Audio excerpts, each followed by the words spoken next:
wante nag ku am fayda la te it koo xam ne que li muy def gëm na ko ndax lu muy metti metti yëpp dégg nga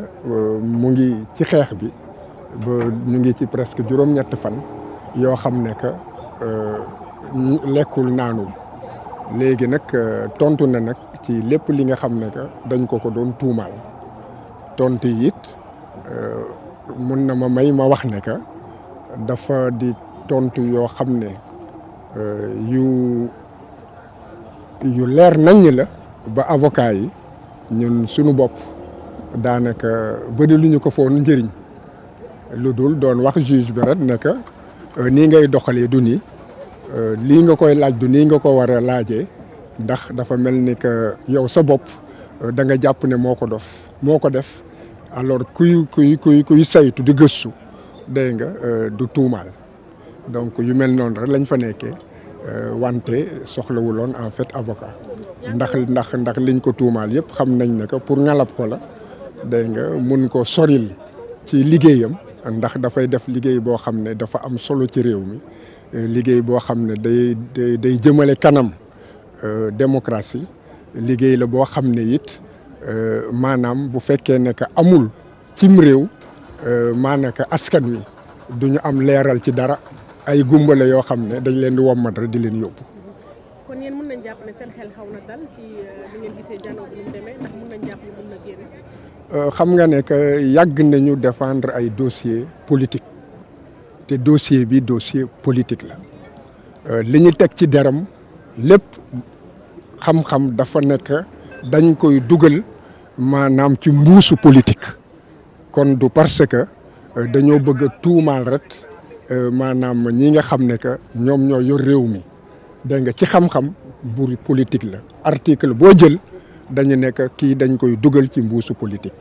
dégg nga léegi waruñu ko woon jàpp politique moo ko fi jàpp politique moo ko fi génnee léegi lii nga xam ne que nee nañ ko nañ ko génnee parce que waruñu ko woon jàpp te it liñ ko jàpp dégg nga mënuñu ko téye ci seen agenda politique dégg nga ni mu gën a gaawee dañ ko war a bàyyi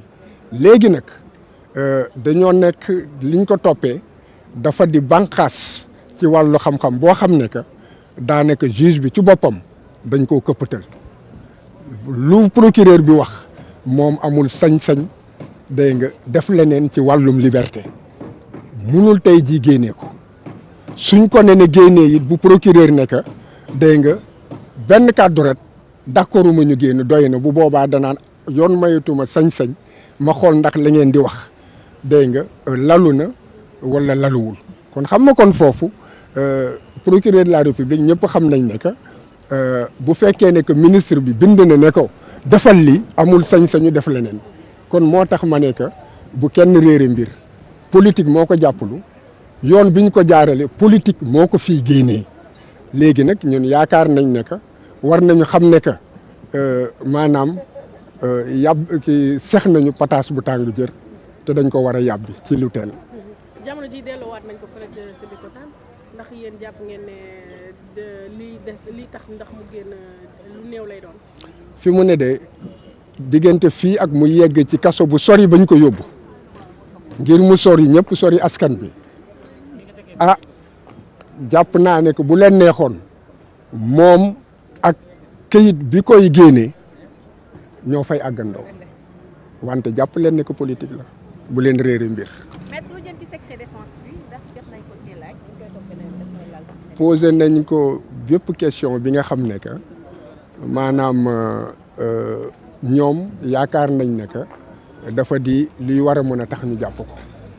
te question yëpp it joxe na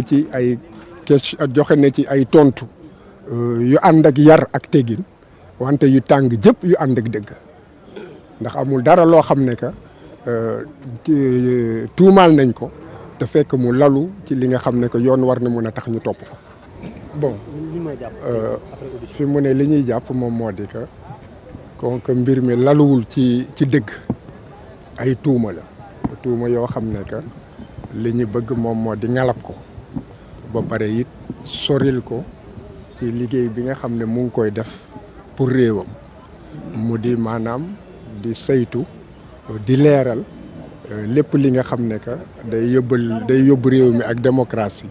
ci kanam moo tax tontu yu leer la ak tontu yoo xam ne que maanaam dafa fësal ne que liñ ko jàppee maanaam jaay doole la léegi nag li may souligner moom moo di que daanaka soxlawuloon sax avocat soxlawuloon avocat ba ay question sax posé wuñ ko dégg nga bon tontu yu leer la te it loo xam ne du dëgg bon pour que nga fecc ko dafa nekk lu yomb li may wax nag di ko yëgle moom moo di que sonn na ndax maanaam li mu toog fan yii yëpp te lekkul wante wane na dignité ak ngor boo xam ne que li mu dese ci kàttan ak ci doole dégg nga permettre na ko mu jàkkaarloog juge bi. Merci. Je vous en prie. waaw ci wolof damay wax ci turu avocat yëpp ñi nga xam ne ñooy layool Pape Alé Niang ginnaaw bi ñu ko dégloo sànq depuis 10 heures déglu bi ñu ko doon déglu di déglu xóotal ci liñ koy tuumal déglu nañ ko ci ba pare joxe na ci tontu yëpp macha allah tontu yu am solo tontu yu dëgër yuy firnde ne lépp liñ koy tuumal dara amu ci même su nekkee nag dafa sonn lool ndax depuis juróom-ñett fan lekkul dafa xiifal mais avec dignité ak fulla ak fayda tontu na ci question yëpp. maintenant nag la mu tontu la ñu ko laaj loolu mënu ma ko wax parce que yoon daf ko dàq. wax nga ni dugal ngeen li nga xam ne moo di benn demande de liberté provisoire. waaw ginnaaw bi ñu ko dégloo ba pare ñun avocats yi dugal nañ benn demande de liberté provisoire pour ñu bàyyi ko bàyyi nëgëndeku am nañ yaakaar ne fii ak ay waxtu danañ ci am dogal bu ñu yaakaar moo dinañu bàyyi ko mu ñibbi maintenant ñu ngi toog di xaar. mënuñu wax ban waxtu lay génn tey lay génn ci ngoon. ou après xamaguñu mais am nañ yaakaar ne mën nañ ci am xibaar bu ñu neex fii ak ngoon ci li ñu yaakaar. rapport bi ñu doon coow ñu bëri jàpp ne moo tax ñu téye ko rapport boobu léegi kenn posé wu ko ci question ba tey. non mënuñ ko poser question ci loola encore une fois waxoon nañ ko ci début procès bi Pape Alé Niang kenn musu ko topp te kenn topp ko ba tey ci rapport d'enquête interne de la gendarmerie toppuñ ko ci loolu kon à partir de ce moment kenn amul lu mu ko ciy laaj kon loolu bokkul ci dossier bi voilà. jërëjëf. waaw di rafetlu audition bi nga xam ne def nañ ko tey parce que aussi loolu lañ doon laaj bi ñuy xeex boobu ba léegi ça fait plus de 33 jours que Pape Alé Niang mi ngi ci kaso bi et boobu ba léegi ñu ngi doon wax pour ñu déglu ko mën ko bàyyi mu ñibbi këram dellu ci njabootam parce que place am du prison et aussi ñu ngi ko jàppee ci liggéeyam et loolu mënuñu ko nangu mënuñu ko dégg li ci am ba am mooy que ne gis nañ Pape Alé léegi bi mu paree audition bi et ki ñu gis vraiment loof na sonn na et wax bu baax sax mënul sax dox bu baax et ñi ngi ko doon ñaanaat encore mu bàyyi grève bi nee na moom parewul pour bàyyi grève de la faim bi ba fan la jëm yàllaa xam et ñi ngi ñaan yàlla vraiment que autorités yi ñu xam ne ku déterminé la ñu amal affaire koo xamante ne vraiment homme de principe la et du bàyyi et donc vraiment seen ay avocat am déposé nañu demande de liberté provisoire ñi yaakaar que ne fii ak ngoon dinañ ko bàyyi mu ñibbi këram dellu ci njabootam ndaxte en fait place am du prison. waaw plan d'action CAP waxoon nañ ko mercredi passé ci rassemblement bi ñu doon def en tout cas de buñ ko bàyyiwulee semaine prochaine moom dina tar trop ndaxte dinañuy def non seulement grève des activités gouvernementales te it aussi nañ boycotté activité gouvernementale yëpp nañ gis mot d'ordre bi nga xam ne dinañ ko lancé te aussi it ci même semaine bi nañ def journée sans presse loolu yëpp ñu ngi koy waajal ñu ngi ciy liggéey. Aujourd'hui, qu'est-ce qui s'est passé? Bon, il a été génial.